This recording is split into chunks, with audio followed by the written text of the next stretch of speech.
Semar teng pundi, Ndara? Semar nang ndi? Basa. Anu Semar teng pundi? Bapakmu Semar munggah. Lho, padahal bijine elek lho, Ndra ya.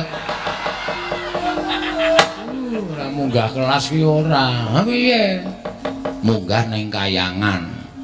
Munggah ning kayangan kersane Ndara Baladewa. Oh. Ha, sebabe? Pancen bapakmu takon munggah ning kayangan takon gugat lan Baladewa. Bener apa ora? Lho, masalahe napa kok kon bener apa ora iki? Bapakmu ora ngerti apa-apa, kok dijongkop atine karo Sata Kurawa. Pokoke nek nganti iki mau ora ana anak-anak Pandhawa, Antasena, Gatotkaca, Antarja, mesti wae ora ana sing iso nenggalake kridane para Sata Kurawa. Nek kowe wong telu wae kekuatanmu sepira mungsuh Kurawa. Bapakmu mesti mati. Ya toh? Nek bapakmu mati terus lupute apa? Klerune apa? Sing kepengin patine bapakmu ki janjane sapa? Kurawa apa liyane? Mula bapakmu takon gugat ning kayangan. Nek pancen Bathara Guru iki ngodratake bapakmu pancen kudu dijangka patine, bapakmu takon ora trima takon ngamuk ning kayangan. Weh, le. Arep ngopo reng? Lho, anak mbarepe padake. Nek nganti bapak ana apa-apa, oh, cilik loro gedhe tekani pati ning kayangan. Sapa sing ngukup nyawane bapak? Aku melu, Tru.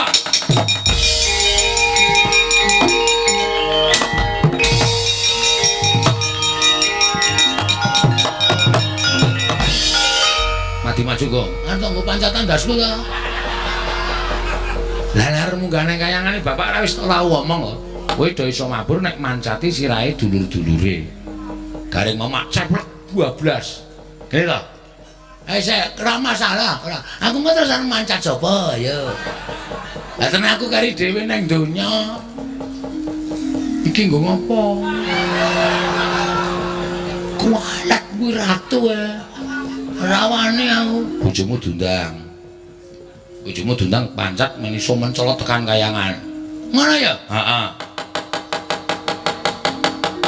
Tarian. Boten dawuh, Mas. Edian. Bojomu lemu banget ya, Gong. Apangane dedak e. Apangane dedak dengkulmu ora padake apa ora. Guys, Tru. Ya. Ngusul bapak nek ora tak susul ndak tuman bae. Ngono, aku ngoyo nusul aja kuwi.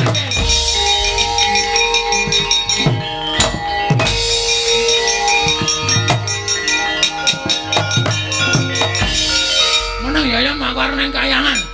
Lamet iki nggo srana wae ya.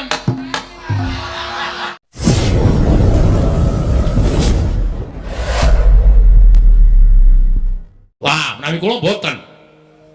Baladewa niku nggih penemu dhewe-dhewe. Baladewa aja kon manut karo sapa-sapa. Wonten mriki kula menika beda karo sampeyan. Nek sampeyan kali Bapadura niku wujude patih, Bapadura niku pujanggane negara Ngastina. Ning Baladewa wonten iki daya. Aku kuwi ratu dudu Nayaka. Ha inggih, mangke nggih sampun duka rumiyin. Sampun duka rumiyin sareh menika tasih sonten. Sampun ngantos duka rumiyin kula menika namung merenahaken. Kedahipun sedaya ingkang mapan wonten negari Ngastina menika manut dhateng pangrahipun Nalindra Ngastina. Menawi paman Harya badhe manut dhateng manahipun Kyai Prabu Duryudana monggo. Monggo aja sampeyan niku patih. Ning upama wonten rembugan menika ngrebuk perkara patine para Pandhawa, kula wis matur wong sawangsul, kula ora melu-melu. Kula ora bakal cawe-cawe. Kula mah diarani wong sing banci di Basiladan. Kula mah diarani wong sing abot sisih. Kula ngoboti para Sata Kurawa dirasani dening para Pandhawa. Semono nek nganti kula ngoboti para Pandhawa. Terus kewajibane Baladewa wonten jagat menika pripun? Kula tak takon karo sampeyan. Samenika ngaten kemawon. Saya suwe kasayangel. Samenika ngaten kemawon, nggih, mboten dawuh. Ingkang mboten purun rembagan perkawis pejahipun para Pandhawa dipun caosi kamardikan. Dipun caosi kamardikan. Mergi anak Prabu Baladewa menika ugi nggadahi hak supados mboten tumut pirembagan madaning Datulaya. Ngoten paman. Nggih. Oh Prabu, wonten dawuh. Nek ngaten kula Prabu, kula atur kendel sawetawis. Kula badhe ngrembak pejahipun para Pandhawa. Lah, nek ngaten Tegesipun upami mangke menika badhe wonten tumindak utawi bab-bab ingkang badhe dados srana pejahipun para Pandhawa, kula mboten tumut-tumut. Mergi kula moh yen disebut ora mangan angkane kok gabul pulute menika kula mboten kepengin. Lho semanggaken.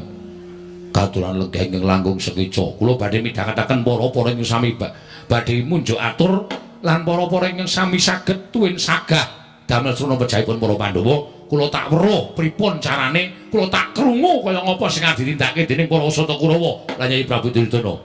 Kok ora Bu Kendel. Paman wonten dawuh. Miturut paman, nggih. Pejahipun para Pandhawa menika kados pundi? Kala wau kula menika sampun beto srana saking Plasa Jenar. Pejahipun para Pandhawa menika menawi cara kula dipun kendelaken kemawon benjang menawi sepuh pejah piyambak nggih. Dipate, pripun? Kula niku lek ngrungokake tenanan lho Dipate, kok sampeyan ngomong kok glecek sapenake dhewe. Kakang Duna, pripun? Kula niki nganti kentekan akal. Pendak-pendak diaturi sowan ning negara Ngastina diajak mikir patine Pandhawa. Monggo sampeyan nggih wis ngerti dhewe. Nggih. Wong salwangsul kula ngaturaken srana patine para Pandhawa menika, kula nuwun sewu, ora tau kelakon, ora tau iso kasembadan. Conto marang Mbah makaping-kaping. Werkudara, kula racun, kula bandoli watu, kula cemplunge wonten ing sumur upas.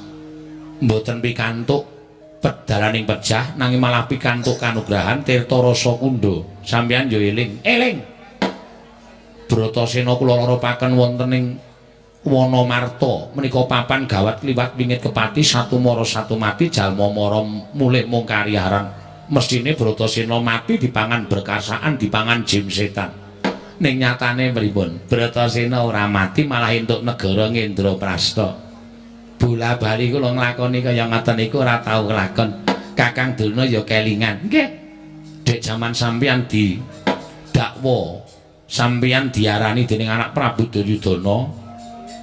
Bilih sampeyan kudu iso gawe srana patining Bratasena nganti mangken munggah Gunung Candramuka alastik Brasara.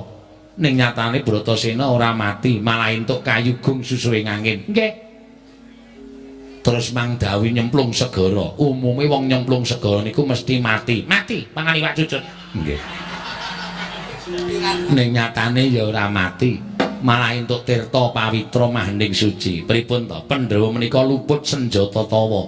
Dikrenah cintrakane malah entuk kanugrahan, dikrenah patine malah entuk kanugrahan. Kula niki nganti kentekan akal. Saben dina kula menika ora iso turu, saben wonten ing patenggan ketoke mlumah ning ming ketap-kedhip.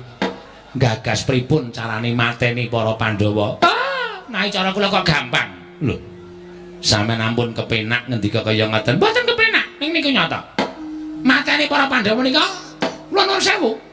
Dintose gase telas menika mati piyambak. Ora ana pendhita tak jegal. Mangkelake wae. Dirungokke tenanan kok omongane dleweran sak penake dhewe. Menika ngaten dene Pati. Lah, rak ngoten. Sampeyan nek pun ngendika kaya ngoten niku mesti serius. Serius. Ora kena disewawa. Nggih. Napa? Disewawa. Nggih. Pripun carane mateni para Pandhawa? Nggih. Anak angger. Wonten dawuh Bapak Druna. Estunipun pejahipun para Pandhawa menika janjanipun sareng kula taliti kula otak-atik. Wonten ing Pertapan Sukalima miturut buku 1001 malam. Ingin tansah kula bikak. Nggih. Patine Pandhawa kok buku 1001 malam. Sampeyan mawon dewene. Nggih. Sareng kula otak-atik jroning manah. Salebeting manah kula glejah, kula gelar, kula gulung. Kula pontra-pontra. Nyah apa? Urung tekan gone kok wis nyah. Sinten Asatama? Nek ra dipakani dedak ra ngoten iki bocah. Sareng kula otak-atik jebul pinanggipun Pandhawa menika ta apa to sebabe kok ora iso tekaning pati? Sebabe napa? Amargi Pandhawa menika ditunggoni piyayi loro sing digdaya. Oh, ngoten nggih, nggih. Piyayi loro sing digdaya. Pinujuling apa-apa mbrojling akrep. Malah Tapi ae loro menika kula nuwun sewu mboten wujuding titah swantah, nanging wujuding dewa ingkang ejawantah. Dewa ingkang ejawantah. Sinten Kakang Drona? Lho, sampeyan kudune wis duwe pengalaman lho, Dipate. Pandhawa wonten pundi-pundi papan menika mboten nate pisah kaliyan ingkang nami Prabu Sri Bathara Kresna. Mangke riyin. Mboten, Ger, mboten. Mboten rembak sinuwun Brawati mboten namung menika kinarya pawadan sampun ngantos duka. Nek nganti nyenggol adhiku Kresna aja takon dosa. Ana pendhel tak ula-ula dawa. Sampun dawa kok, Ger. Mboten sah diula-ula. Niki wong mlokom. Sampun enjing. Sanika sampun nglawer to, Mas. Nek nganti bebeda adik kula aja takon dosa. Menika namung conto, sampun conto. Ing nenggane menika inggih Prabu Sri Bathara Kresna, Ratu Indrawati. Menika sampun sami prisa bilih Ratu Indrawati menika titising Sanghyang Bathara Wisnu. Wisnu nggih. Dene ingkang angka kalih inggih menika pun Semar Badranaya. Lho, Semar niku napa wong digdaya? Oh, sampeyan aja nganggep Semar niku wong cepete, Dipate. Ampun ngantos napa Semar niku wong sepele. Semar niku sampun nyebut pusaka ingkang bisa kandha, jimat ingkang bisa ngucap. Semar niku dianggep pusaka ingkang bisa kandha, jimat sing bisa ngucap. Sapa to sing ora kepengin cedhak karo Semar Badranaya? Satriya kemawon kepengin cedhak karo Semar supaya tego timbul juwana uripe. Lho, pirang-pirang sing jeneng nayakane praja kepengin cedhak karo Semar supaya ndang munggah pangkate, ndang akeh undaan bayar. Nggih. Sing jeneng wiyaga cedhak karo Semar supaya ndang tetep laris gone nabuh. Dinggone iket supaya kita bagus raine. Pasuryan wiyaga kok pasuryan. Rai. Nggih. Kedapurane. Oh nggih. Jan sia-sia kajenge. Yen Waranggana kepengin cedhak karo Semar mesti ngaturake pupur. Karo Semar terus dijopa japu, saben dipupurke nang raine Waranggana mesti ketok ayu lan iso ngresepake bekasan oke sing padha tresna. Terus mula Waranggana saiki padha duwe pan. Napa? Pans. Fan. Utawa komunitas pecinta Waranggana. Nggih. Niku merga Semar. Oh, ngoten. Nggih, merga Semar. Nggih. Mula Semar niku aja dianggep wong loro saudon telu saurupan. Semar niku pancen wong pinter, Semar niku pancen wong digdaya, Semar niku pancen wong sapa sing didedaki karo Semar. Sing lali tumuli dadi eling, sing ala tumuli dadi becik, sing bengkong tumuli dadi jejeg. Oh, nggih. Mula sing do bengkong-bengkong nyedhak Semar. Men supaya jejeg. Nggih. Pakartine mekaten Kakang Drona. Mulane kepengin mateni karo para Pandhawa menika kula nuwun sewu dipun jangka pejaipun wulu cumbune. Oh, wulu cumbune Pandhawa menika Semar Badranaya menika. Mila, Ger, nek paduka Prabu badhe mejahi para Pandhawa kedah saged nyingkiraken pamong tanah Jawi utawi pamonging para Pandhawa. Inggih menika pun Semar. Kesusu kaya Dipate. Senar niku ajeng mancing sampean. Semar Badranaya kudu disingkirake saka lumahing bumi kuraping langit. Nek Semar tekaning pati, nek Semar sirna margalayu, nggih. Niku Pandhawa bakal apes jurite. Kok iso ngoten? Pandhawa sedih atine. Langkung-langkung Janaka niku nek kali Semar tresnane ngukuri karo kadange dhewe. Mula sok Kakang Semar, ngaten ta? Nggih. Kakang Badranaya ngaten iki Dipate? Nggih, kula ngertos.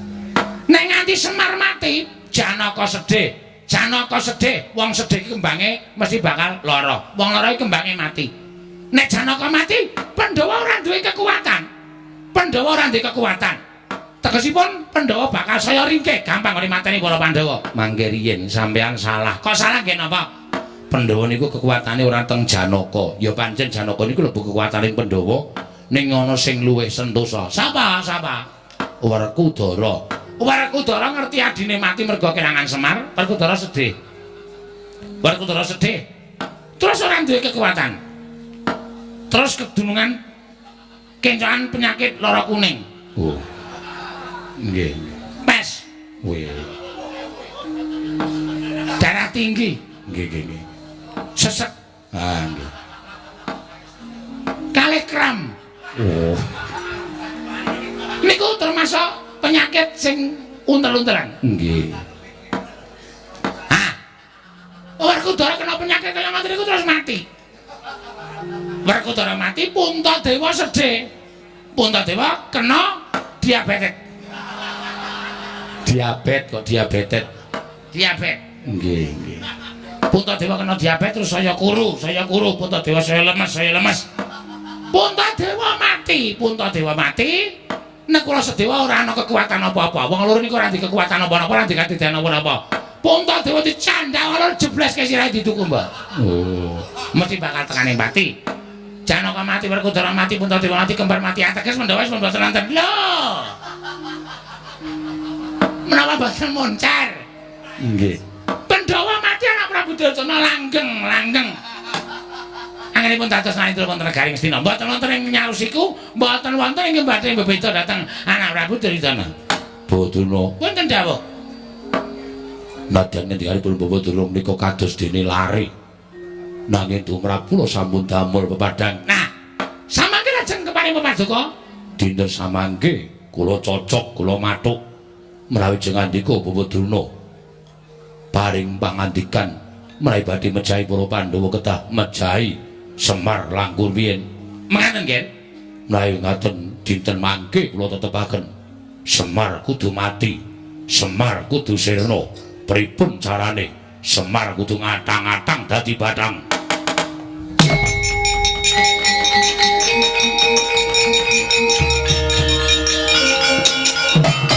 Ngandel ora.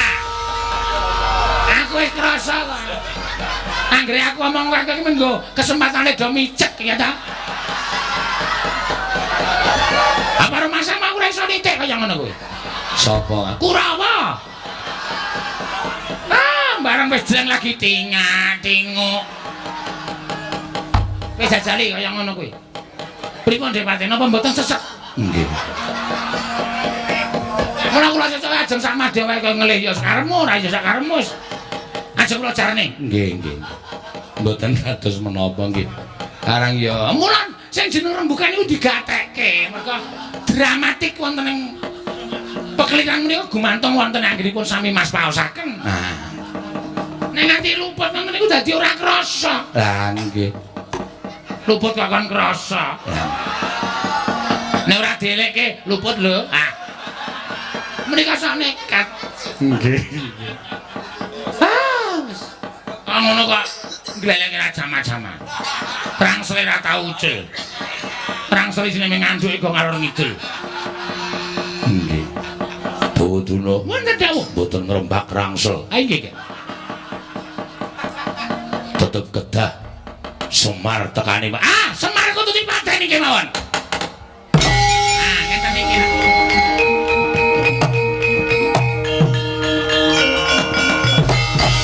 Ah, wis gek turu meneh.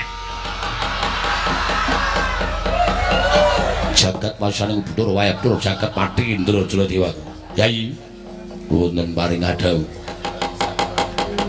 Nadyan kula menika kendel mboten tumut pirembagan nanging dangu sangseaning dangu. Dangu-dangu manah kula menika mboten sekeca. Manah kula mboten jenak. Mboten jenakipun mapan wonten ing pundi. Krana sareng kula midhangaken sabdanipun Begawan Durna anggenipun paring dawuh yen to kepengin mateni para Pandhawa kudu mateni Semar. Nuwun sewu. Saniki kula tak takut. Leraking pirembagan madaning Datur negara Ngastina menika kala wau nembak patine Pandhawa. Lah kok tekan kono-kono wong ora luput wong ora kleru bakal diajab patine menika kula nuwun sewu.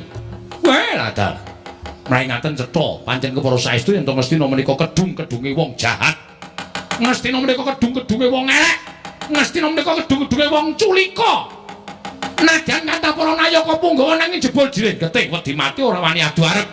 Anane mung nglimpe saka mburi. Yai wonten paring adhau. Menawi Prabu saestu badhe mejahi para Pandhawa sakmenika kula nggadah atur ingkang sakmangke mugi kepareng nggalih. Sampun ngantos paduka menika pados rana ingkang culika mejahi para Pandhawa. Menawi paduka menika wantun kaliyan para Pandhawa, pejahing para Pandhawa menika monggo dipun tantang. Ditantang nyododo ndidodo, tangkep jojo kantaran bau. Aja milih setengah maras sabab bakal nyumurupi muncrating marus. Nek nganti Paduka Prabu Drona menika mejahi para Pandhawa kanthi sarana licik menapa boten lingsem disenggo Ratu Ngastina menika wong wadon pepinjungan sing ora wani adu arep karo para Pandhawa. Sakranjang koplak ngendika sampeyan. Mboten ajeng kula agem. Nadyan pripun carane mbuh ala, mbuh becik, mbuh licik, mbuh ora. Ning tetep Duryudana badhe pados rana mejahipun para Pandhawa nadyan kudu nganggo patine Semar. Menika ingkang kula ajab kula mboten badhe mangu dhateng gegayuhan kula. Oh ngaten. Nggih. Menawi kula mekaten nadyan sawetawis ing ora kumapan wonten negari Ngastina kula kadhawan supados kendel mboten tumut pirembagan. Ning jebul nyatanipun kula raos-raosaken kok manah kula mboten kepenak. Manah kula mboten jenak. Dipun sekecakan dengan bisa sampai perembagan kula nyuwun pamit kula wangsul dhateng negari Pandura kula semanggaken kula caosi kamardikan lenggah wonten mriki prayogi kundur iki mboten dados menapa nggih matur sembah nuwun kelirana kula nyuwun pamit madhal pasan kula wangsul dhateng negari Pandura Yai.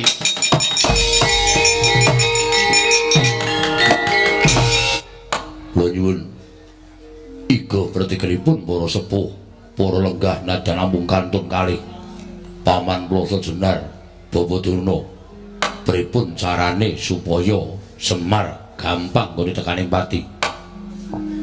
Semar dipun timbali dipun paringi Raja Brana Picis.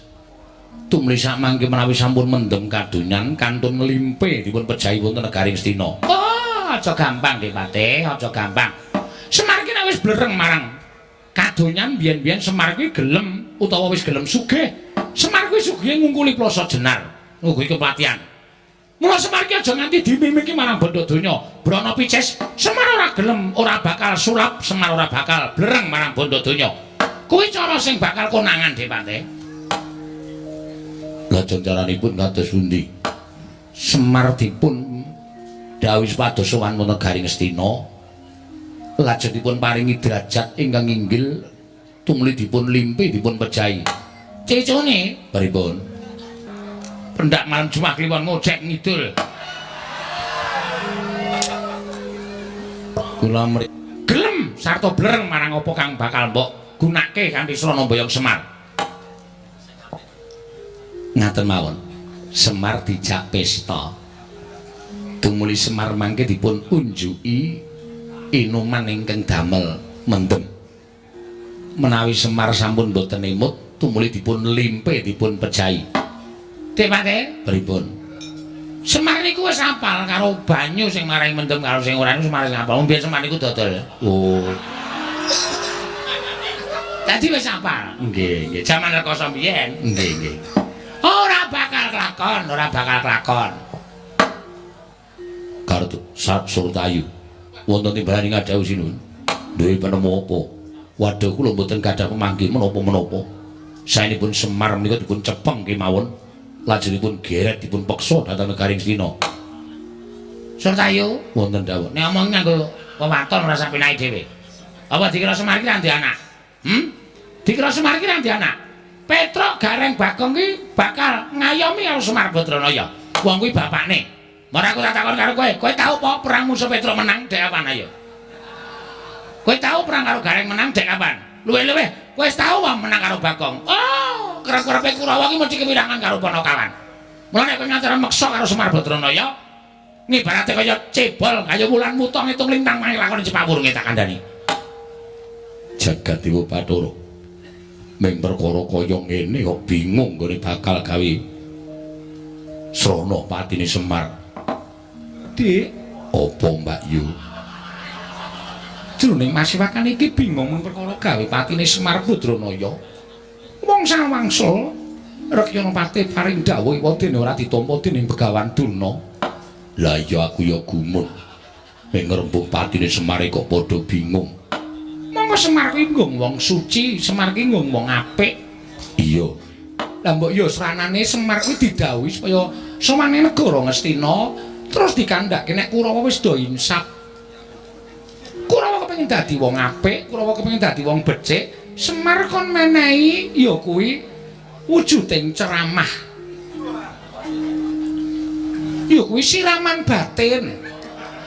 Supaya Kurawa bisa bali dadi wong apik, nek Semar dikon supaya menehi siraman batin kanthi tumindak ingkang becik, kanthi tumindak ingkang apik. Tobat. Semar mesti bakal tekan negara Ngastina ya, Dik. Kok menurut aku kok bener kowe, Mbak Yu?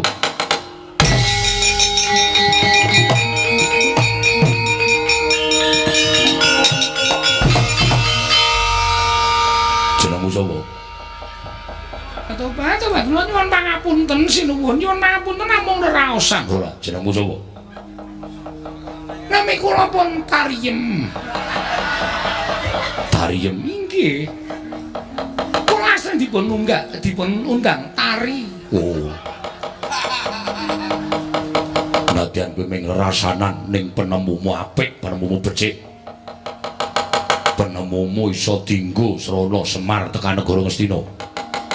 Diakoke Kurawa bakal insap, Kurawa bakal eling marang dalan sing bener. Semar didhawuhi supaya menehi ceramah, menehi siraman batin, menehi tutur-tutur sing apik marang negara Ngastina. Yen Semar wis tekan kene, gampang gone mateni jagat Dewa Bathara. Nadyan ming abdi wae kok penemune malah becik. Yo iki. Tobat mboten Gusti, mboten kula nyuwun mboten nyuwun ora. Tambani. Tambanono. Inggih ngestaken damu. Matur sembah nuwun. Aku dikeki lho Bayu. Iya, aja kuwatir ning ngarepe isi Prabu Duryudana engko ndak malah isin. Mengko tak paringi. Tariem, Wonten dawuh. kowe tak unggahke derajatmu minangka juru joget ana ing negara Ngastina. Tobat matur sembah nuwun. Nanging kula mboten saged joget. Mengko diajari karo abdi dalem Langentaya. Inggih ngestaken dawuh. Jeneng mburimu sapa? Kula pun Prastewi. Mbak Yumu tak dadekke juru joget. Kowe tak unggahke pangkatmu dadi juru ngangsu.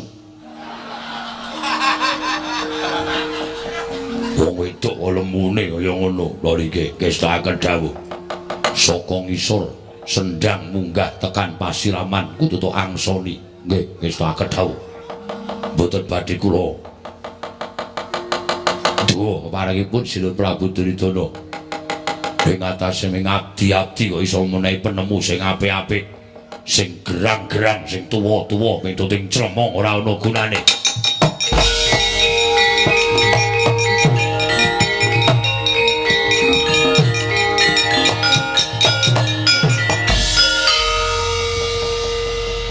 Bawarario Wonten dawuh.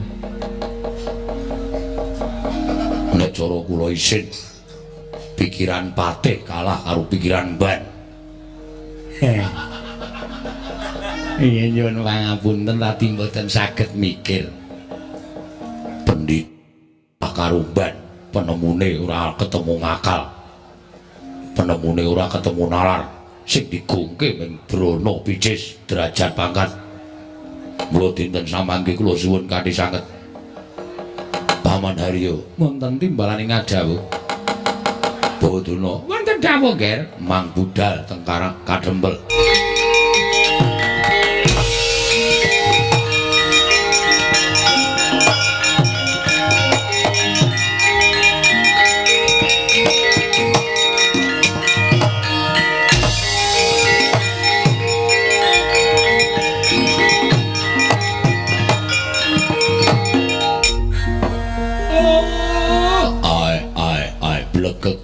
Kekuk sadulita mel nala garing dalem Bapak Petro wonten dawuh mo Bagong piye Mir karo ndaraan Bapak kok ning nyeluk kok mingmir kulino ha iya ni aja marmir-marmir mesake Bapak. Anane kowe tak timbali ngadep iki janjane arep tak jak rembugan. Bab sing wigati nala garing. Rembugan apa, Pak? Kaya penting banget. Wong biasane bapak niku nek medal sik niku terus titik tundha gagating areng Trisundhi Winayang Jati. Ngono ya. Sak teruse terus monggo tembang pocong terus Sekar Pita kentruwo membo pethekan. Sekar Pita kok kentruwo pethekan. Ha ora apa ya, Tru? Ha iya. Kok dadak nganggo rembug wigati barang ajeng rembug napa, Pak? Nala Garing Petruk lan Bagong kowe tak kandhani ya, Dole. Nek sejatine bapak kuwi arep bangun desa. Weh. Bangun desa. Weh. Bangun desa. Weh, diganti meneh lakone. Diganti piye to, Gong? Kok beda karo sing wingi-wingi. Bangun desa iki nek laon apa-apa iso le rasa. Dadak ribet. Ngono lho, bapak iki kersane arep bangun desa. Bangun desa karang kadempel supaya kawulane luwih becik, luwih rukun, luwih tentrem. Bangun desa ning kene sing tak karepake ora kok aku bangun gedung sing magrong-magrong kuwi ora. Ning aku pengen bangun kamanunggalaning para kawula tetepa rukun matsinamatan daya dinayan. Tunggal cipta rasa lan karsane.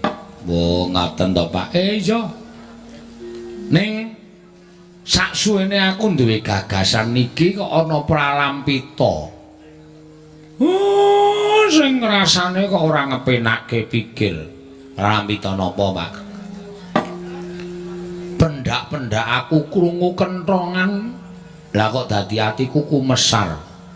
Mongko barengi swara kenthongan mau mesti ana rijal ingkang munya ing kidul kulon.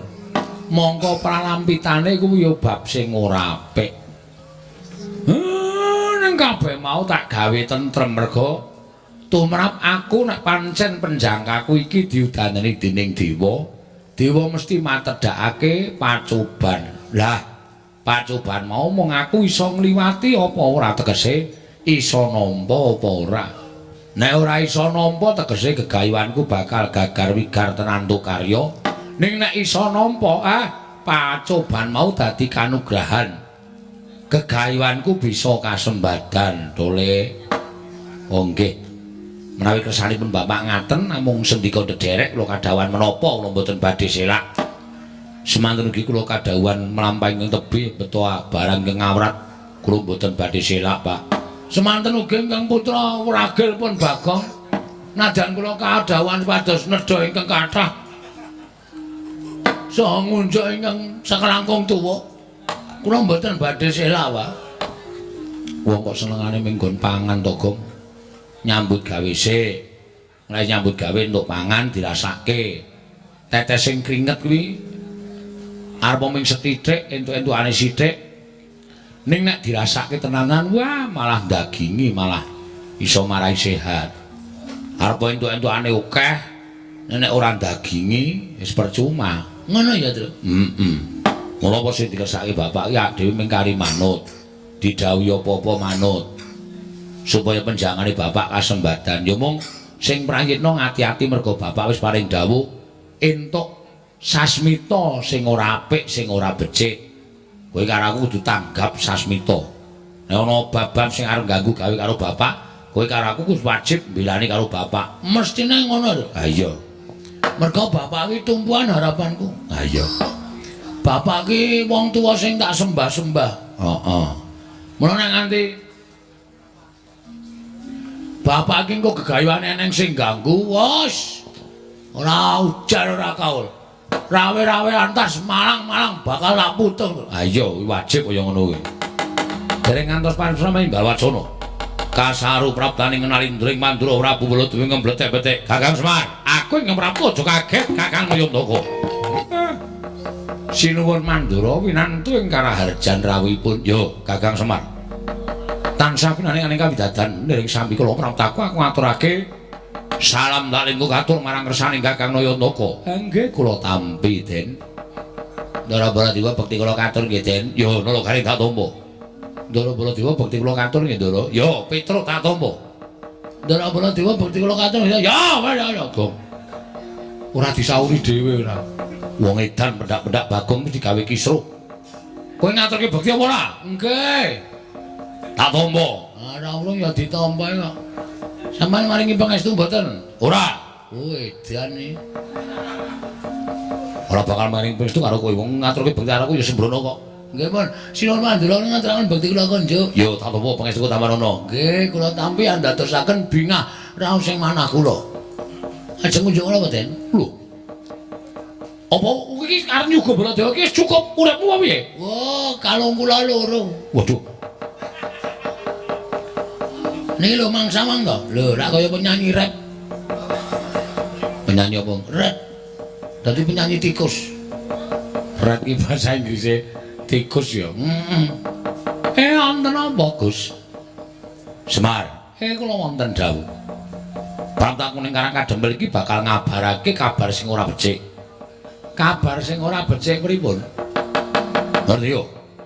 Aku mau tinimbalan denge Prabu Duryudana. Jroning perembakane madane negara Ngastina mau sing dirembuk tanandha kejamung matine para Pandhawa. Mula aku trima ora melu-melu perkara rembukan negara Ngastina mau. Nggih. Mergo aku sak temene ora gathuk, aku ora mathuk yen to para Kurawa tansah ngajab patine para Pandhawa. Nggih lajeng. Lah kok suwe-suwe mremen rembuke para pinsepuh negara Ngastina.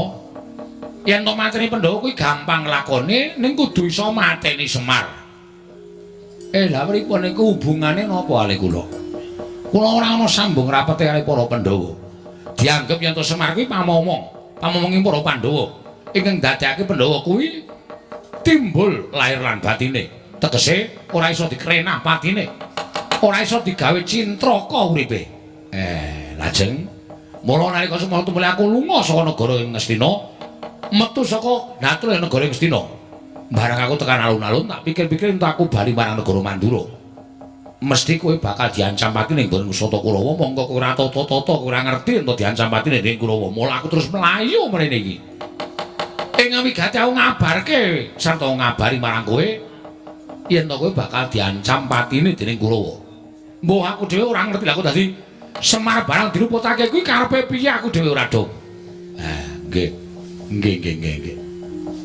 Lah terus mula kowe tata-tata Semar yen mboten sanes para Sata Kurawa. Lah lupute kakene Semar apa? Kula niku wis biasa karo Kurawa. Kurawa niku nyawang wong ora luput ora kleru mesti bibidana mesti ajeng dipateni. Niku pambekaning Sata Kurawa. Mulane sampeyan ajeng bantu kali kula manut mang bantu kula ya gelem. Sabiyantune sampeyan sing matur kali kula njaluk dibiyantu. Kurawa aja nganti mlebu sabet-sapon negara utawa ing Karang Kadempel. Mangundurke.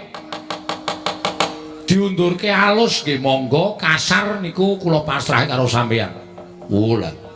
Nek ming Pakdi-pakdi ku para Sata Kurawa aja kuwatir. Yen to bakal ganggu gawe karo kakene Semar nggone bakal duwe gawe iki. Aku Kakang Raja Antarja bakal nrenggalangi para Sata Kurawa. Nek ngoten matur nuwun. Mundhak sami rawuh wonten ing mriki mang pethuke sak njawiring rangkah Karang Kadempel. Mengki nek perange teng Karang Kadempel ndak akeh kawula sing padha kesemyok ing ngaradan. Njaluk pamit yo kek ngatos-atos Kakang Semar nyuwun pamit. Ndara Garkoce ngatos-atos. Siwono untuk aku nyuwun pamit. Ndara Antarja ngatos-atos sampun kados mari alit nggih, Den.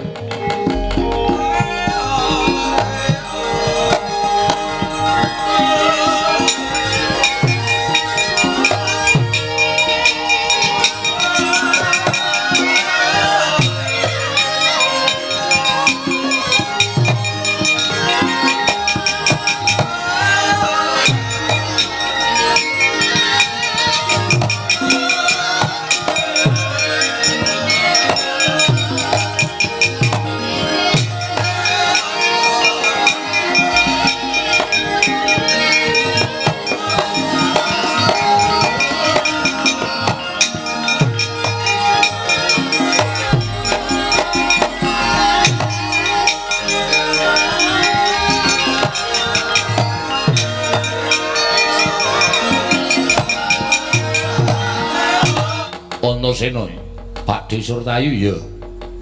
Lah kok ning Karang Kadempel sowan kakene Semar, Pakdi, ya ming kepengin tetinju marang Karang Kadempel. Lah kok dadi Sata Kurawa dampyak-dampyak lakune arep endi, Pakdi? Panjenengan bakal ana ing Karang Kadempel wigatine ngemban dawuh timbalan ing Kanjeng Koko Prabu Ngastina. yen para Sata Kurawa ki nen boyong Semar Badranaya. Upama ta Semar ora gelem diboyong marang negara Ngastina, Semar bakal dibondo tangane krincung sikile. Ewadene isih bondo, Semar bakal disampurnake tegese bakal dipateni dening Kurawa Antasena. Semar ora kleru ora ruput kok dijangka patine. Antasena sing ora entuk padhe. Lho. Kaya palangi kareping para Sata Kurawa pancen kepara nyata. Yen ngono, aku kudu sing nyingkirke Antasena. Yen aku iso nyingkirke Antasena, kelakon ketemu karo Semar. Ayo gage. Yen pancen kowe iso nyingkirke Antasena, singkirna.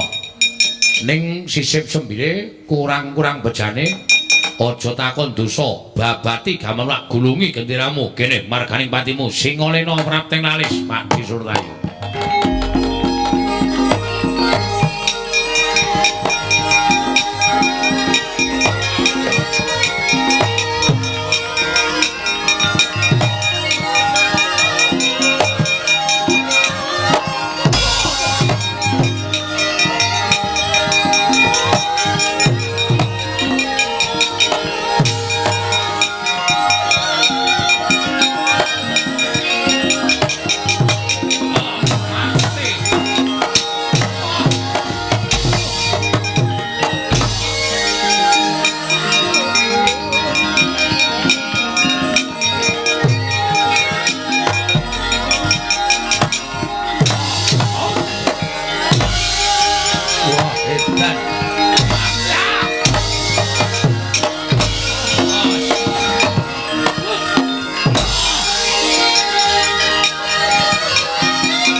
Rumangsaku kok sarwa ora kepeneran.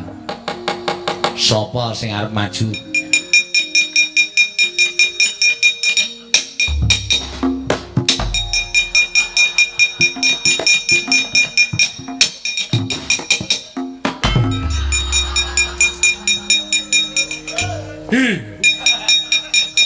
Kecampluk kan? Kecampluk dengelmu.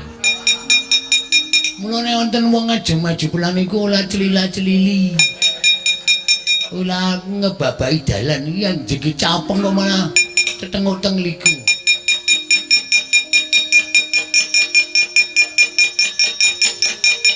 Oh, po. Rene wae. Ajeng kula campluk ping pindho. Aku iki arep perang mungsuh anak-anak pendopo arep perang mungsuh kula aku. Nek pancen sampean wani mungsuh sampean mawon. Sing jelas kula menang. Dulur Sembrono. Ndang kok. Nek panjenengan maju. Antasena.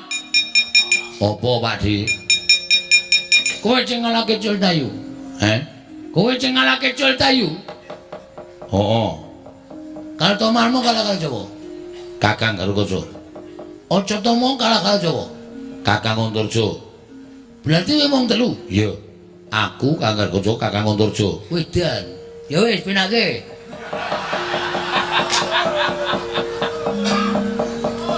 Munggo gawa linggis tak linggis ndase. Kene iki ngrungokke tenanan kok ming etung-etung cacah, ming sensus. Marahi mangkel tenan. Sapa sing arep maju meneh? Sapa sing arep cari muka?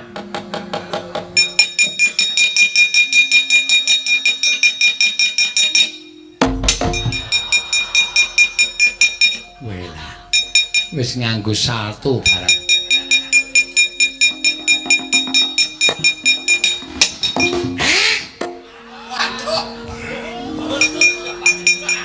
Napa, Cit? Lele capeng ngrimpet sarung suwek, Man. Tak salin sik. Iya.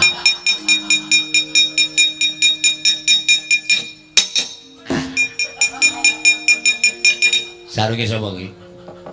Gemlathek teng mriko. Ndelok. Iki lho. Ana tulisane SNK. Iki nggonku Sengkuni. Tak kampleng kowe.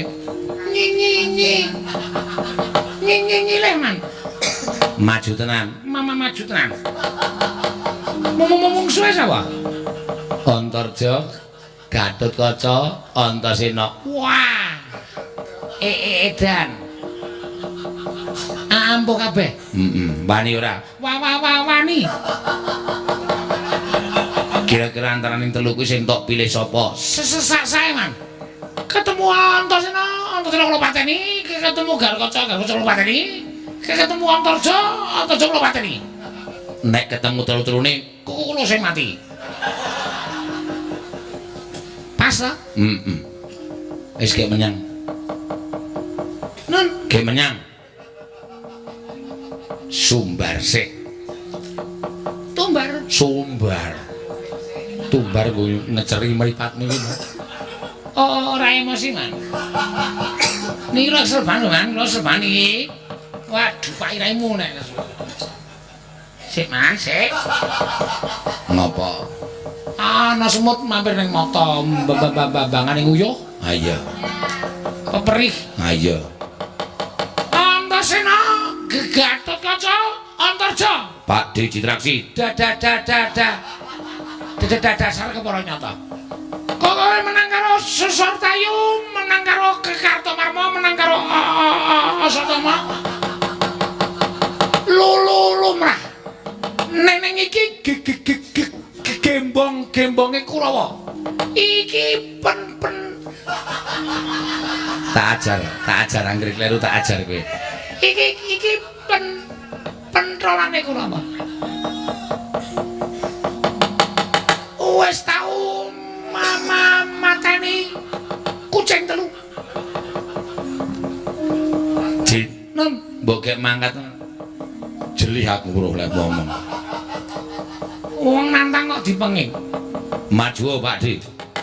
Njaluk mati cara piye? Kokusnul khotimah. Nek iso mati sing apik. Lah mati sing apik kene. Kepruk istilahmu modar kowe. Wedan.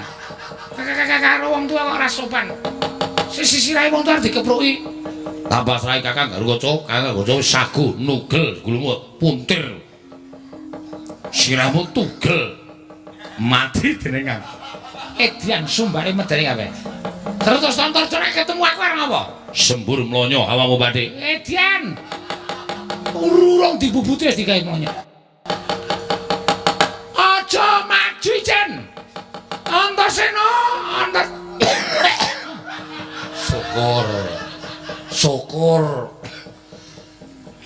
Wong kon maju ket mau kok dadak cerewet bae. Watuk wis syukur. Antarja, Gatotkaca, Antasena. Aja maju mboko siji. Maju bareng legane atiku tinggal lumah dadi kowe.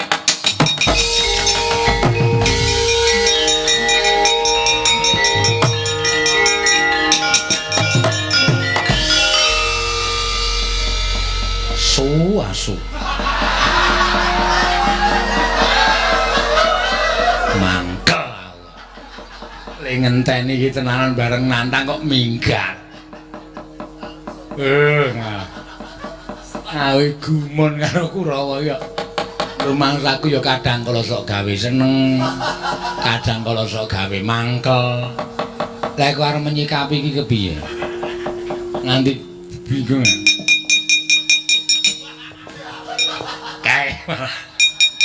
Indak-indik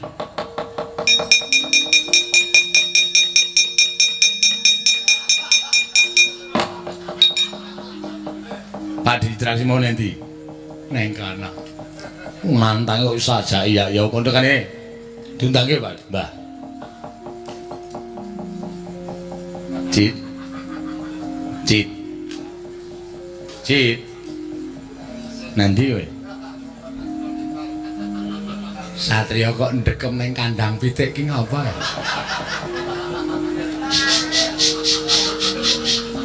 Ngapa?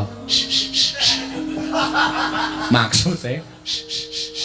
Oh, kon meneng.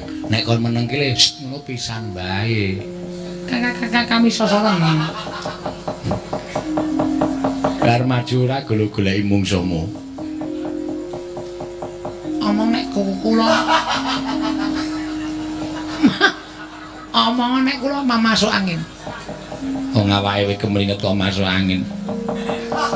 Gejala usus buntu. Ora ana apa-apa kok gejala usus buntu ki apa to kowe? Ajeng orasi. Apa?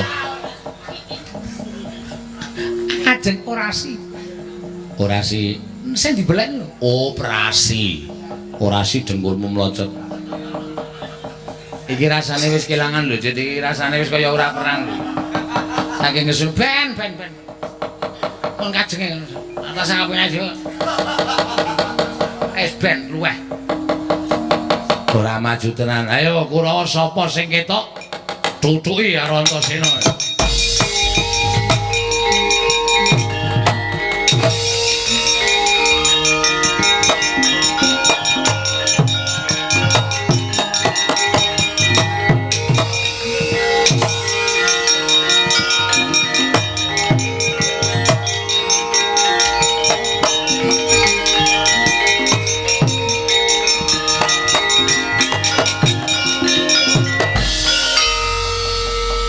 Munggah teng kayangan sing tunggu karang kadempel sinten? Aku. Mengke nek anak-anak kula do melu ya ben. Men do ngerti kahanane bapakne. Ngoten ya. Ha nggih kula mengkari manut. Kula nderek ngendika sampeyan. Nek kula ken takon karo Manik Maya adik kula apa to sababe kula ora luput ora kleru kok dijongko patine kuwi kula tak takon. Nek pancen wangsulane ketemu nalar kula trima, nek pancen niki kabeh digawe dening para dewa, ajeng kula tanjeke salah kula apa, luput kula apa karo Manik Maya.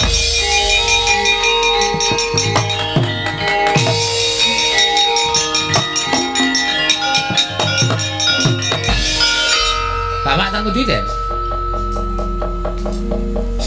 Semar teng pundi, Doro? Semar nang ndi? Boso, anu Semar teng pundi? Bapakmu Semar munggah. Lho, padahal bijine elek lho terus ya. Ora munggah kelas ki ora. Ha piye? Munggah ning kayangan. Munggah ning kayangan kersane Ndara Baladewa. Oh. Ha, sebabe pancen bapakmu takon munggah ning kayangan takon gugat lan para dewa. Bener apa ora? Lho, masalahe napa kok kon bener apa ora iki? Bapakmu ora ngerti apa-apa, kok dijongko patine karo Sata Kurawa. Pokoke nganti iki mau ora ana anak-anak Pandhawa, Antasena, Gatotkaca, Antarja, mesti wae ora ana sing iso nenggalangi kidane para Sata Kurawa. Nek kowe wong telu wae kekuatanmu sepira mungsuh Kurawa? Bapakmu mesti mati. Ya toh? Nek bapakmu mati terus lupute apa? Klerune apa? Sing kepengin patine bapakmu ki janjane sapa? Kurawa apa liyane? Mula bapakmu takon gugat ning kayangan. Nek pancen Bathara Guru iki ngudratake bapakmu pancen kudu dijongko patine, bapakmu takon ora trima takon ngamuk ning kayangan. Wei, le. Arep ngopo reng? Lho, anak mbarep e padake. Nek nganti bapak ana apa-apa? Oh, cilik loro gedhe tekani pati ning kayangan. Sapa sing ngukup nyawane bapak? Aku melu terus.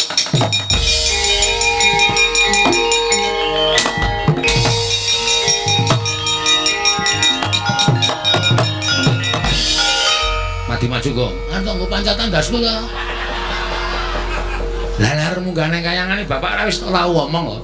Kowe do iso mabur nek mancati sirahe dulur-dulure. Garing mamak ceplek 12. Kene to? Saya ora masalah, ora. Aku mau terus mancat sapa, ya. Lah tenan aku kari dhewe nang donya. Iki nggo ngopo? Kualat kuwi ratu e. Ora wani aku. Bojomu diundang. bojomu dundang pancat meniso mencolot tekan kayangan. Ngono ya? Heeh. Tarian wonten dawuh, Mas. Edian. Bojomu lemu banget ya, Gong. Apangane dedake? Apangane dedak dengkulmu ora padake apa ora? Guys, lho. Ya, ngusul bapak nek ora tak susul ndak tuman bae. Ngono, aku ngoyo nusul aja kuwi.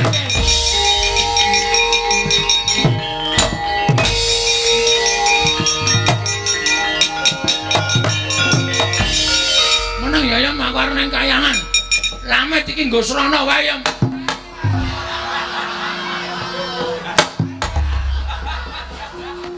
Ora iso munggah ta ya.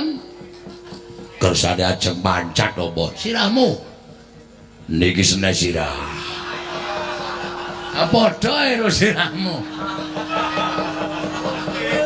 Gedene padha. Kuwi iso nek dinaiwik. Sampai ada umpul gede apa di serang. Kaya sekudo pono. Senengane kok kaya koten ora wis. Rasa cerewet wis. Kene rada dinglo. Nggih. Ujian. Wah. Oh jero banget ayam. Dalem beli. 3 meter setengah. Karen. Pun ya terus tak susah terus.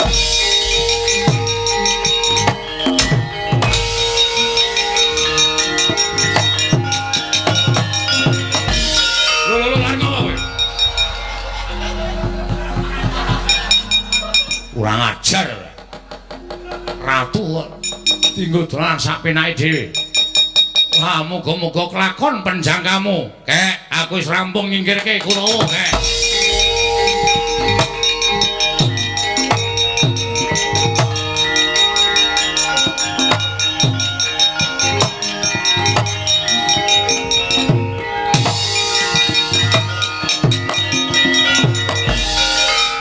Antasena. Pati Baladewa. Iya. Gosik. Sampeyan nang kene ngopo? Lho, aku rene sowan Kakang Semar. Lah saiki Kakek Semar endi? Anu apa jenenge? Aku ora weruh. Sampeyan mulih rene bareng karo Kurawa to? Ora. Ayo ngaku. Ngaku sampeyan. Bareng karo Kurawa ya to? Ngerti aku tumandang nrenggalangi Kurawa, mak gedhe Baladewa nyelingker liwat dalan liya. Terus ketemu karo Kakene Semar, saiki Kakene Semar tok ringkes tok bondo tok krincung, sikile tok bondo tangane. Ngaku ora, Antasena, kowe aja edan. Kowe aja edan. Aku ora ndini apa-apa karo Kakang Semar. Nek ora ndini apa-apa karo Kakene Semar kok sampean nyelingker saka mburi. Ora ana wong nyelingker. Ais. Ngaku ora. Kene ora ngaku kriwikan dadi grojokan gak bisa dadi tangisan. Lho, senmu arep apa? Apa sampean perlu tak peksa ngaku? Caramu maksa Baladewa piye? Tak jotosi. Lho, aja edan kowe. Aja edan. Apa carta jotosi piye? Mergo sampean dadi jalaran ilange Kakene Semar lan para kawan liyane. Nek sampean ora gelem ngaku, tak anggap sampean kongkonane Siwa Ngastina ngene bakal mboyong marang Semar Badranaya. Antasena, aja edan. Aku ora ngerti apa-apa. Ngaku ora. Aku ora ngerti apa-apa. Ngaku ora.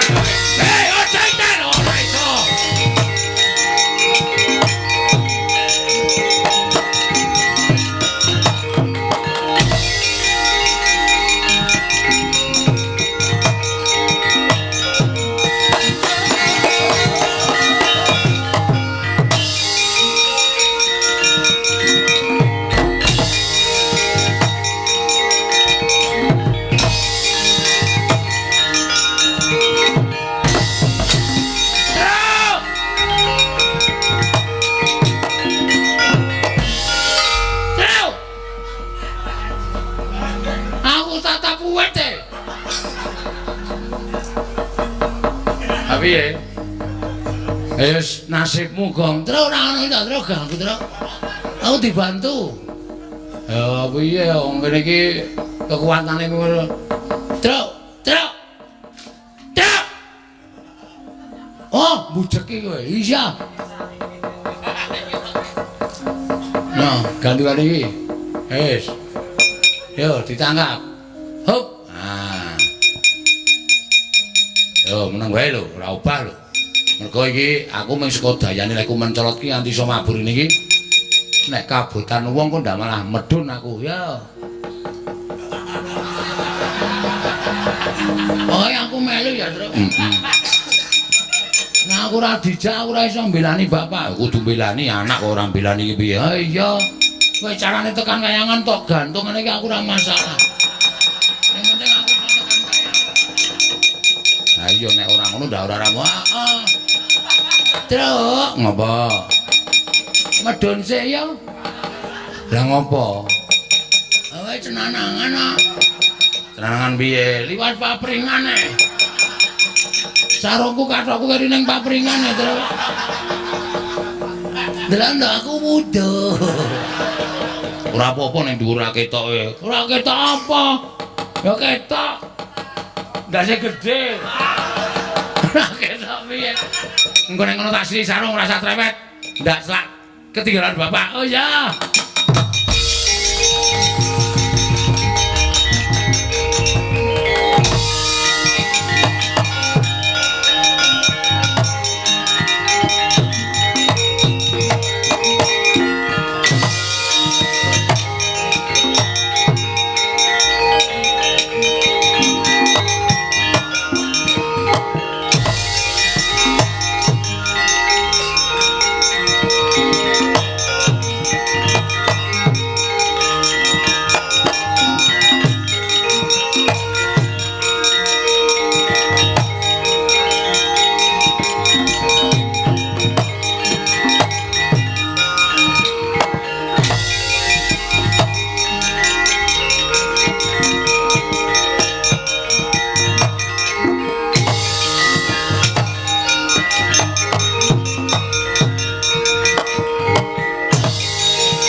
Ingkang nglebeti pemanggih menawi Semar utawi Kakang Nayantaka kedah sirna.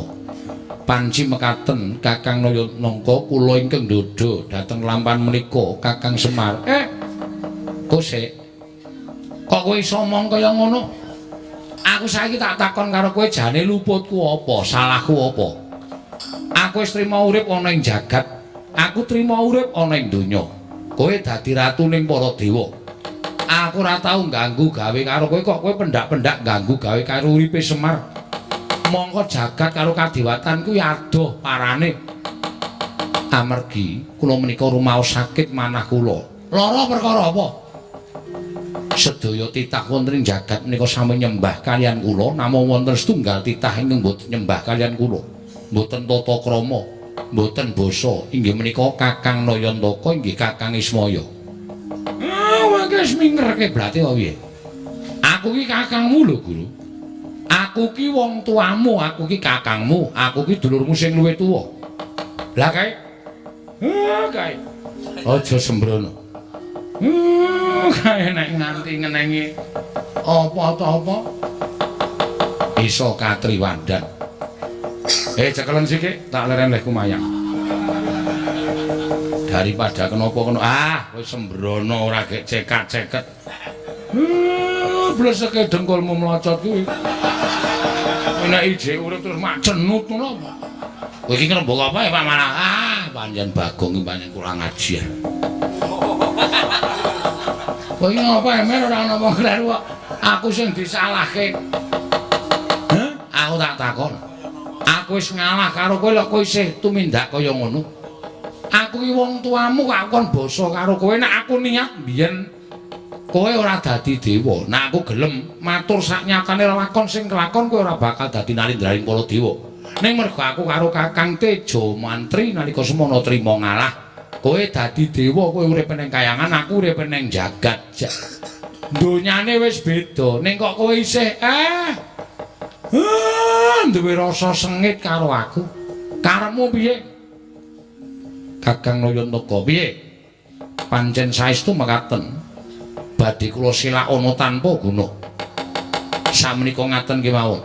Menawi Kakang Semar mboten saged pejah mapan wonten ing Madyapada, tumuli samangke langkung prayogi menawi Kakang Semar pejah wonten ing Kayangan. Lho, kok ucapmu kaya ngono? Kula ingkang badhe nyampurnaken gesangipun Kakang Nayantaka. Weh, dalah. Gong sabar, Gong. Sabar, Gong, sabar iki ning Kayangan ora nekat ora. Wah, keloro-loro atiku krungu suarane guru tanpa murid. Sapa guru tanpa murid? Bathara Guru kok guru tanpa murid. Dadi pancen wis mbok niati to? Estu sampun kula niati. Kula badhe saya kuncara, kula badhe saya ketingal dipun ajeni menawi tiyang ingkang mbot nyembah mboten basa kaliyan kula sirna saking lumahing bumi kreping langit. Wah, pancene iblis tenan.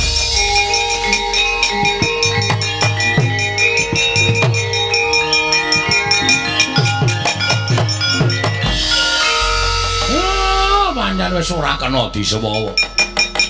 Pancen kowe iki pancen nek lagi kepanjingan jiwane iblis. Ora mantra-mantra sipating dewa. Ning kaya pancen kowe ora pantes dadi dewa. Nek kowe pancen niat arep mateni karo Semar nyampurnake Semar, ayo. Rupak wani jembar wani kula ingkang badhe wantun dhateng Kyai Semar. Pancen setan kowe.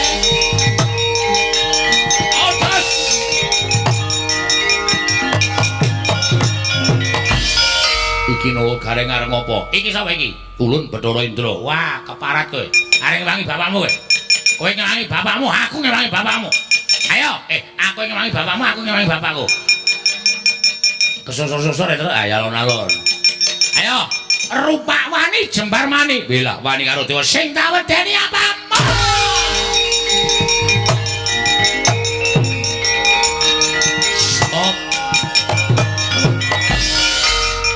Sapa iki? Bathara Brahma. Weh lah, nyilih rek to? Lho. Nyilih rek kuwi dewane geni to? Heeh. Nek pancen dewa-dewa rembarane Bathara Guru, aku sing ora nrimake tantrimane Petruk kandhung bola obrak-abrik kayangan.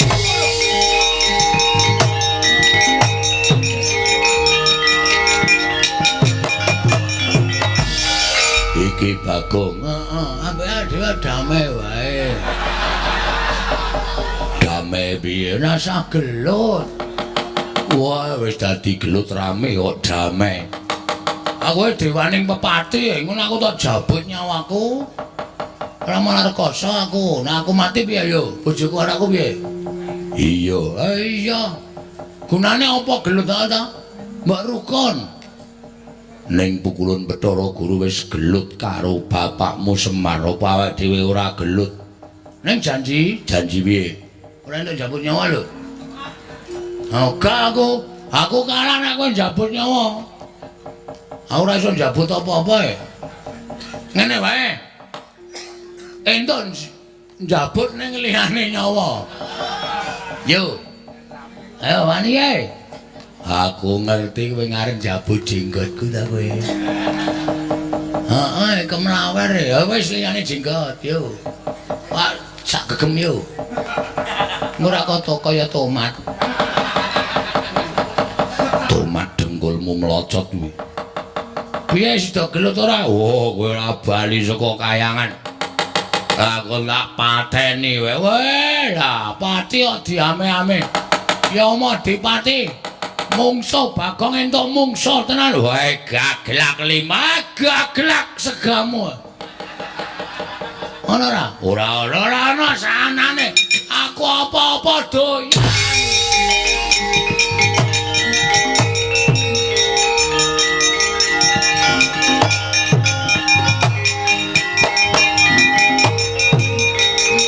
Wah, ayam amuk wae.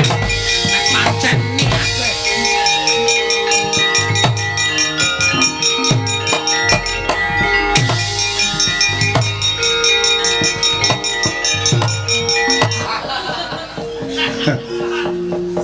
Guru. Pukulan njaluk pupu. Guru. Pupu dengkulmu melocot ora. Ayo ora krungu ayo. Wonten dawuh Ulun. Apa ing kita rembug jroning kayiwangan sayekti ulun wis ngawuningani kebangetan timen. Apa kita ora mersake karo Semar, ora mersake karo kadang kita. Semar wis gelem urip ana ing jagat, mongko Semar tanpa derajat, tanpa tapangkat, tanpa bondo, tanpa donya. Uripe Semar kaya wong popo, Wulandara, uripe sarwa sekeng, sarwa ora kecukupan, sarwa ora duwe, mung dadi titah lumrah. Kita ing kedunungan derajat pangkat bebasan sundu langit derajat pangkat lan semat kita. Nanging teko kita isih duwe rasa gedeng keburu sengit kelawan Semar. Mung merga nggon kita kuwatir kelawan Semar, sabab Semar ora gelem basa, ora gelem unggah-ungguh, sarta ora gelem nyembah kelawan jeneng kita. Apa isih kurang titah ingkang semono akeh wis padha nyembah kelawan jeneng kita. Semar kuwi wis rekoso Manikmaya. Ismaya kuwi wis urip ingkang kebak prihatin lan popo cintraka. Kena ngapa isih mbok gawe supaya titah ing ngamapan negara Ngastina padha sengit lawan Semar wekasan jangka patine Semar. Kebangetan timen kahanan kita. Mula kang sangka kuwi kanggo sarana nggon kita wis gendak sikara kelawan Semar Badranaya, Bathara Guru ora ketang ngamung sedhela kita kudu ngrasakake urip kaya dene Semar Badranaya. Mandi ucaping kuwun Bathara Guru.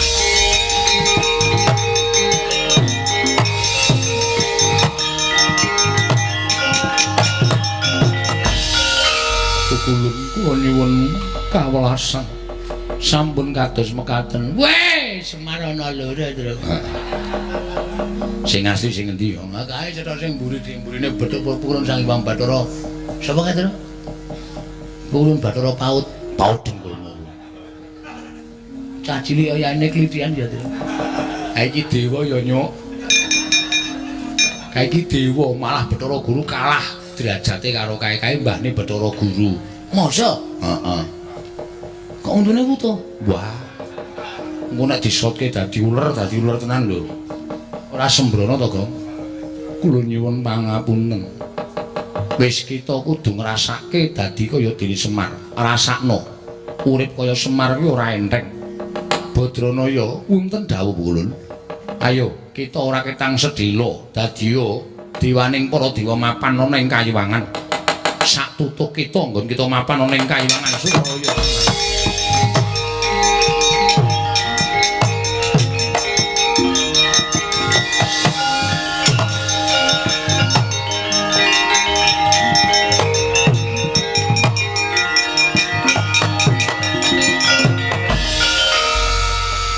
Semar ing kedadian saka Bathara Guru kita momong anak-anake Semar ingkang kebak kurang ajar. Bagong kae yen karo Semar bapakne tumindake kurang ajar ning Semar mersa sabar mersa ikhlas rasakno yen dadi kurang ngajari karo anak-anake Semar.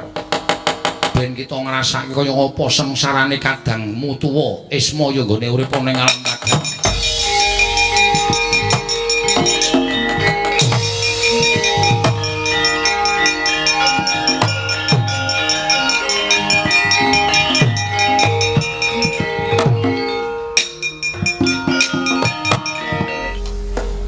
Gareng suarane ra ngono kuwi. Semar suarane halus.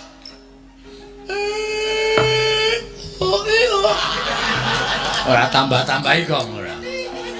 Ajari. Bagong aja edan Ulun Bathara Guru. Sing ngomong sapa? Kowe ra sadar ye.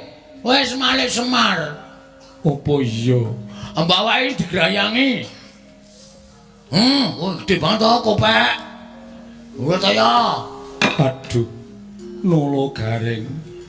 Kepiye iki? Mundi dawuh mangyanipun Iwang Pilun padha menang. Sampeyan kudu nderek kersanipun Iwang Pilun padha menang. Kapure semados nyemar. Ulun ora iso tiru kaya suarane bapak kita. Bapak kula niku Bapak Semar dudu kita. Bapak kita kuwi bapakmu. Lah iya. Mula ben diajari Bagong. Bagong aku ajarana.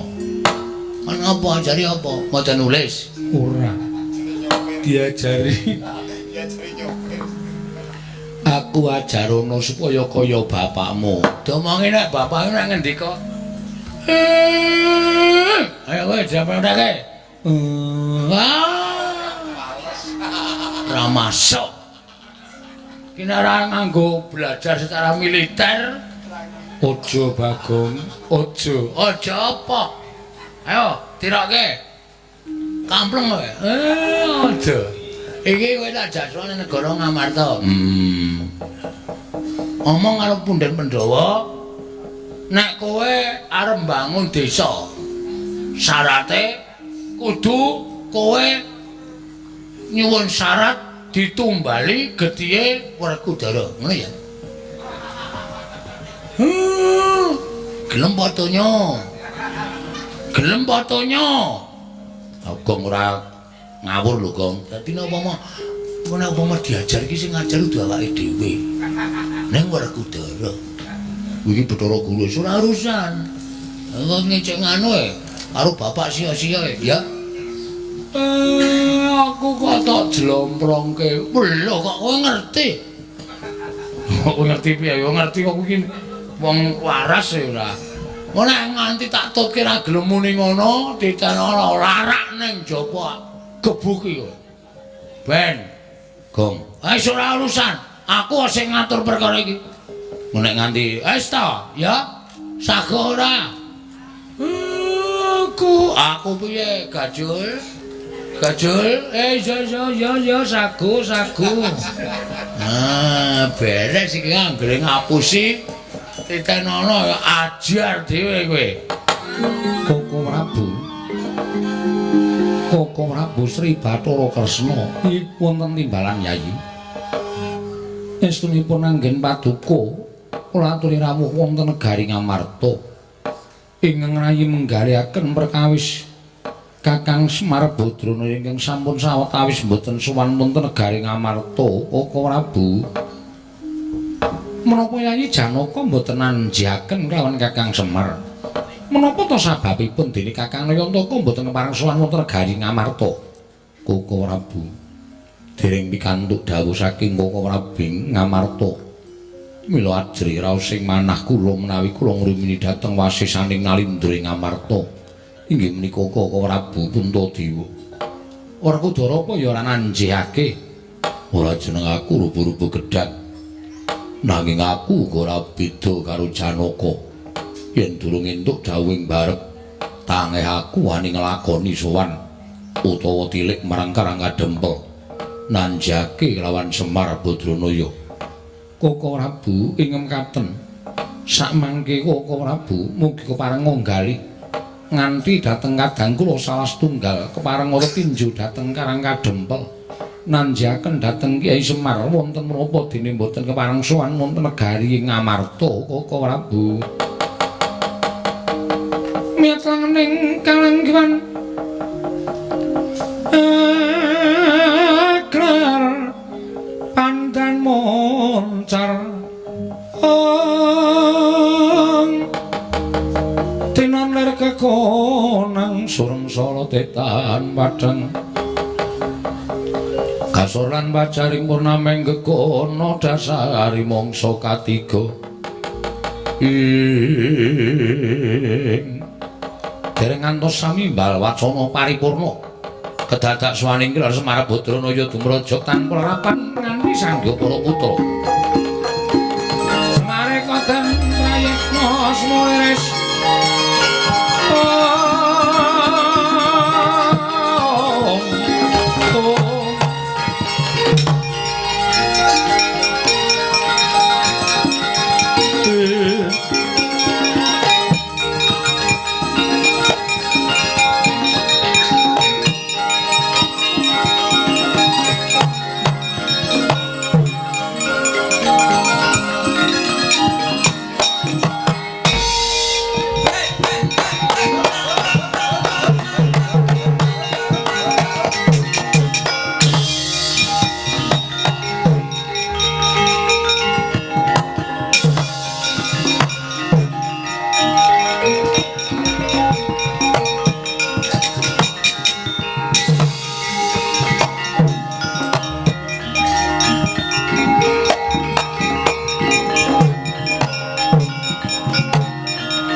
maneka den prayitna semuri resiko balik Tityane Gandayane Trisanya Purnama sasi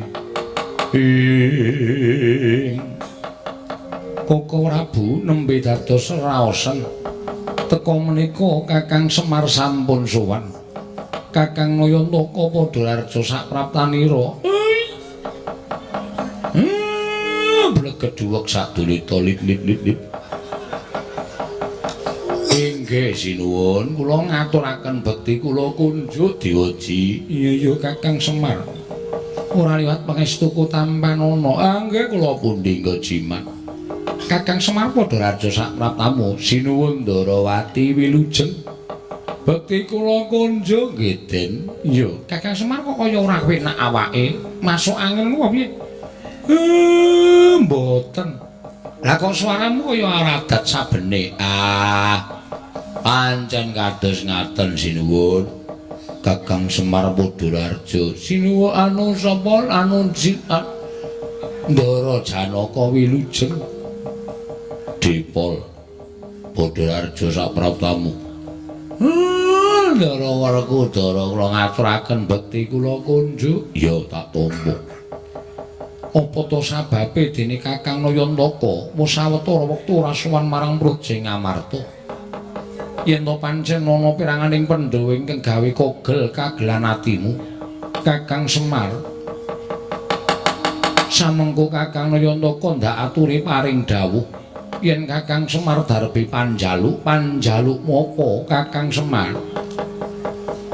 nuwun sewu lha niku mbot suwe mboten sowan menika merga nembe ngrancang apa Kyai Semar anggen kula bangun desa margi kula kepengin bangun desa Karangkadempel mboten kok bangun wangunan sing apik mboten nanging kula kepengin bangun karukunan katentreman sing mapan enten Karangkadempel ning jebul syarat seranane kok angel kok abot nek mboten kula aturke niki mboten ajeng kelakon ning nek kula aturke kok damel sakit penggalipun Pandhawa sewiji-wiji syarat seranane apa Kakang Semar maragake matur marang panjenengan ingsun sasmitaning Jawata ingkang kula tampa syarat seranganipun boten sanes Karangkadempel kudu ditumbali ngangge getih Ndara Werkudara Den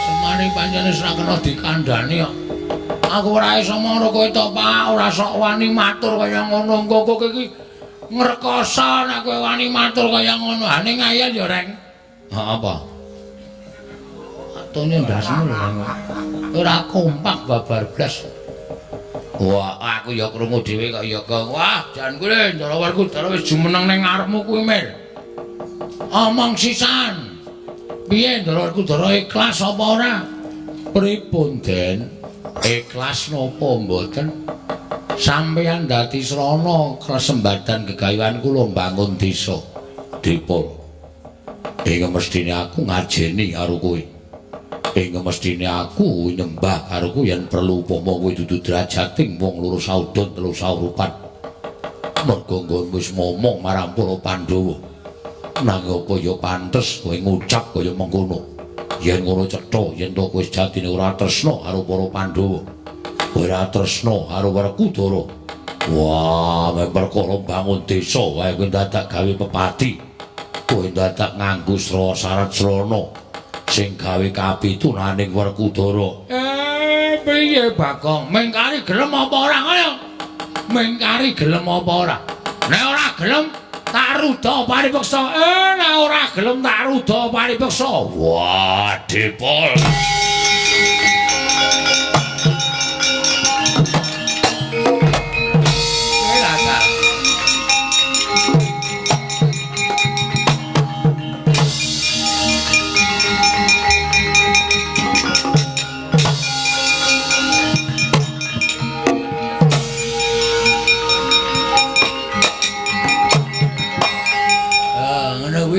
sik ngajar ora awake dhewe. Ning Ndara Werkudara. Kowe dosa lho kok kaya ngono kuwi. Tak mut ndasmu lho, Reng.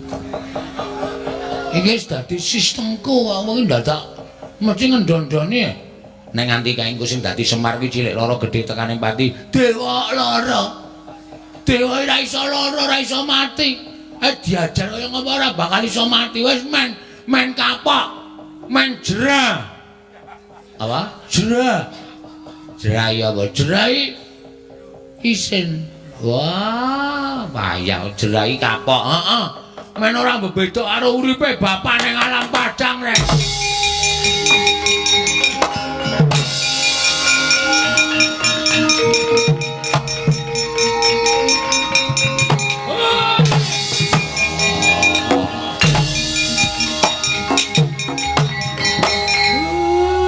Ampun disiksa, Ndara. Kula ampun ditendangi. Gunane opo? Kowe suwita ning negara Ngamarta tundhone ming kaya ngene sing tok lakoni. Wah, kebangetan wis Semar. Wah, diuripi ning Ngamarta ning kowe malah sajaya arep mipri kekuataning Pandhawa. Wah, edan.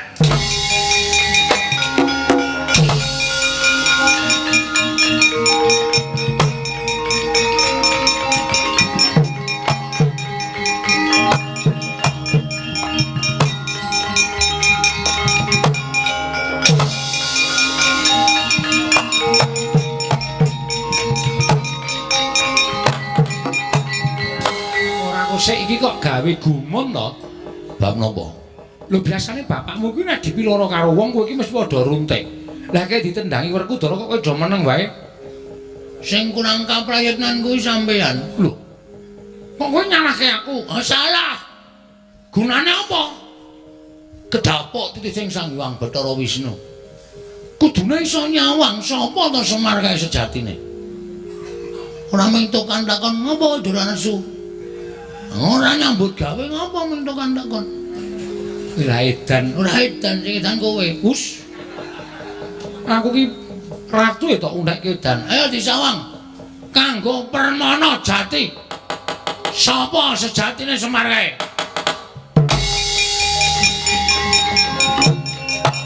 Kowe ra dalah.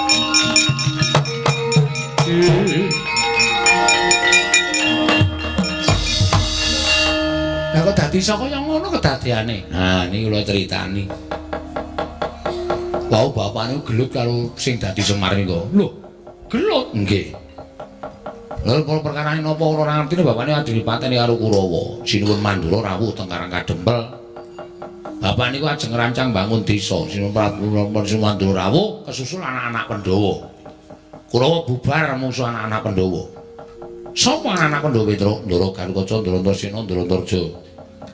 Lah Sinuwun Mandura niku sak pejako karo bapak niku kok sajahe kaya atine niku ora trima. Semar iki ora gugat ning kayangan.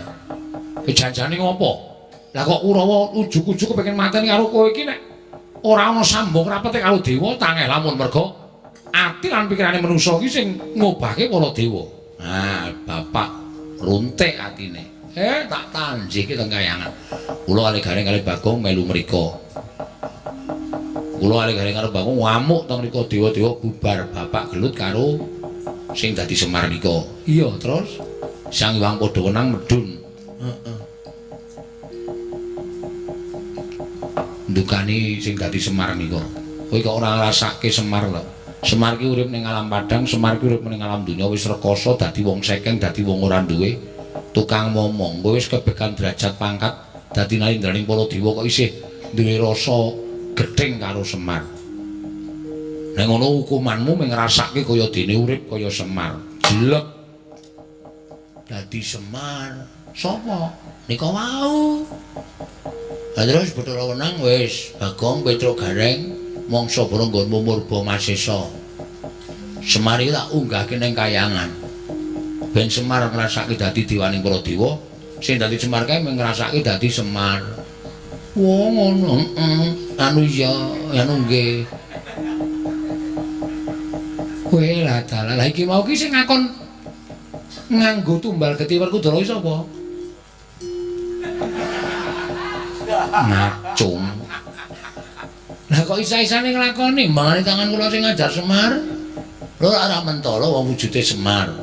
Ora ketang jerone du Semar. Ben diajar Ndara Werkudara, kengko nek nganti kena apa-apa piye? Mboten mungkin niku dewa sing dadi. Ora apa-apa, diantem wae loro dila mari, loro dila mari.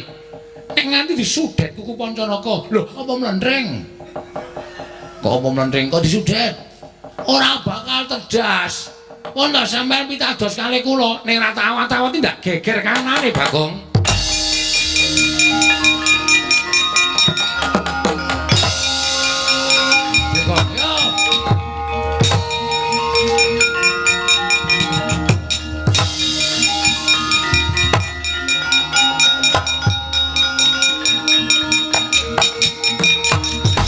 Aja edan Antasena. Sedalan-dalan aku kok jotosi, sedalan-dalan aku tak tabohi karepe piye? Ora ngruduke bak, kakene Semar nendi? Tekan ngendi wae tak jotosi kowe, Pakde. Aku cubriya karo kowe. Kowe melu dadi kongkonane Siwa Ngastina supaya mbondo karo Semar. Ora, aku ora ngomong. Sapa? Antasena jajan. Aku ki wong liya. Sapa apa?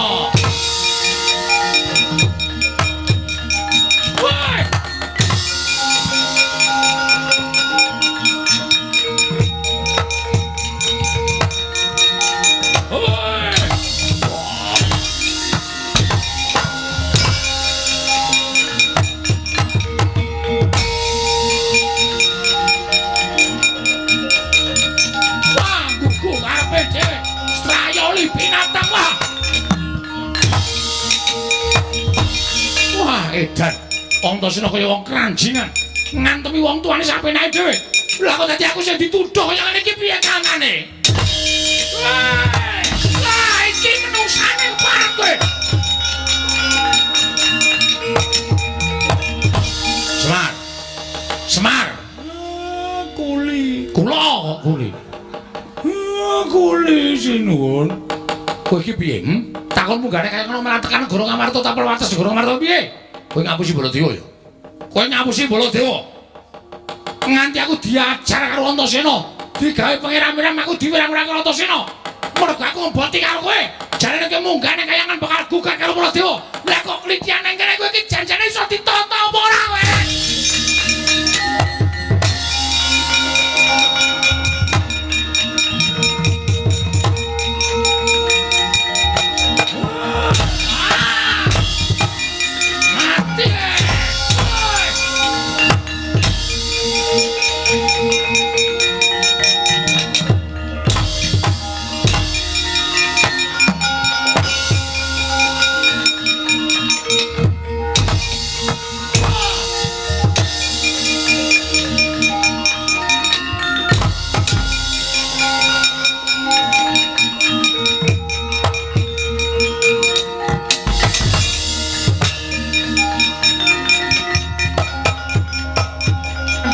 Semar. Ya iki pancen Semar ingkang sejati. Ingkang nalika semana ulun dawuh supaya ngrasakake dadi dewaning para dewa ora ketang amung telung kedheping paningal.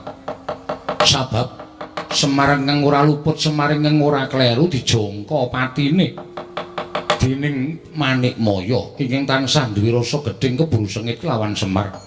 Mula tumeli Manikmaya tak sebda dadi wujuding Semar dimen nglakoni urip kaya dene Semar dadi wong papariman, wong kang ora duwe sarta wong kang kekurangan ning jagat. Manikmaya, kula wonten dawuh pukulun piye? Apa kita betah urip kaya Semar? Inggih pukulun. Kula nyuwun pangapunten ingkang sakalangkung kathah. Kita nyuwun pangapura kelawan kadang kita ya kuwi Sismaya. Kanthi kita nyuwun pangapura ingkang kanthi tulus. Sayekti kita bakal mbabar sejatining wujud ingkang sejati. Kakang Ismaya kula nyuwun pangapunten. Sepinten kalpatan kula diagung pangaksami, kula mboten badhe ngendhak sikara. Kuwi badhe mboten jangka dhateng kapitunanipun Kakang Ismaya wiwit dinten menika ngantos sakterusipun Kakang Ismaya. Aku ki mesti menehi pangapura karo wong sing rumangsa salah kok. Manikmaya.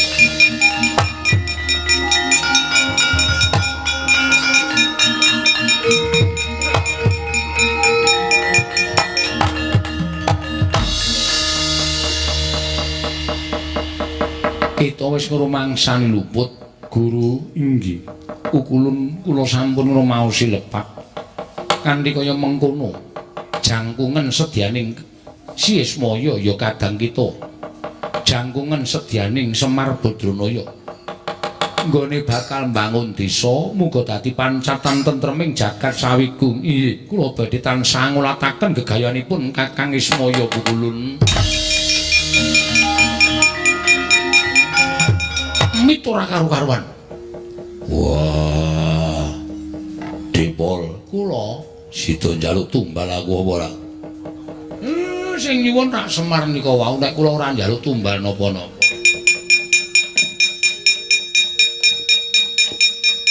Kowe ngerti sopan ora? Piyayi lungguh dhuwur. Tak ajar kowe. Cah picak mripate. Weh. Iki Bathara Guru to?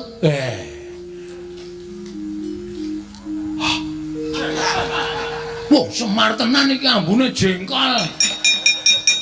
Dan ana wis malih to, Pak? Wis. Iki lho ya kayane pancatan nggonku bakal kasembadan sediaku. Bathara Guru wis bali ning kayangan Bagong. Wah, wis jan urang tutuk le ngajar. Bagong edan. Aku ngajar Bathara Guru. Syukur kowe dosa nyemplung neraka kowe. Wani ngajar diwa cemplung neraka. Kowe sing gawe-gawe. Mboten kula ning panjenengan mboten dingotenke ndak malah mengke Bathara Guru niku mboten jerah utawa mboten kapok. Wah, lho, kakek nang ning kene kek.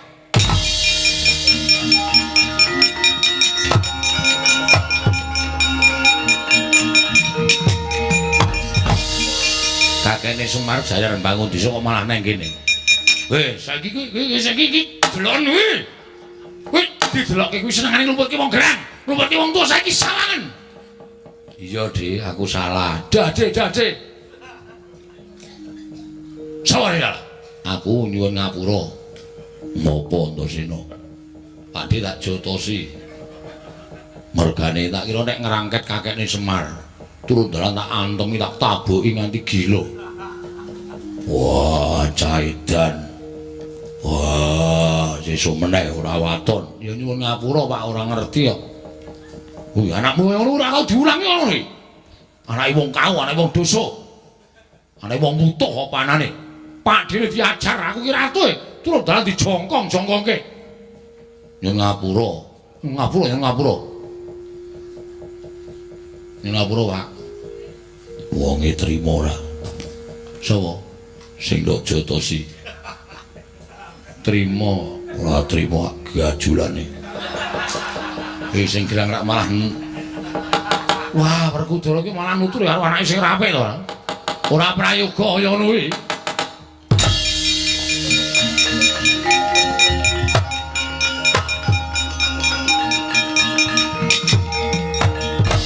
Kakang Semar kula Yai Darmaji nanjake Kakang Semar nggone ora sowan. Merga kula pengin bangun desa. Lho, pengin bangun desa nggih. Pengin bangun katentreman, pengin bangun karukunan wonten ing Karangkadempel. Ula dalah. Yen ngono kuwi apik, kuwi becik. Nek pancen gayan kula becik apik nggih, awi mboten ketang namung sedhela lenggah teng Karangkadempel. Men muwi sengkut gumreguting para kawula nggone gesang tentrem wonten ing Karangkadempel. Werkudara kanan Resi ana Kaka Prabu Swami wonten Karangkadempel. Yo, ayo Semar tak jangkung apa gegayuanmu Semar?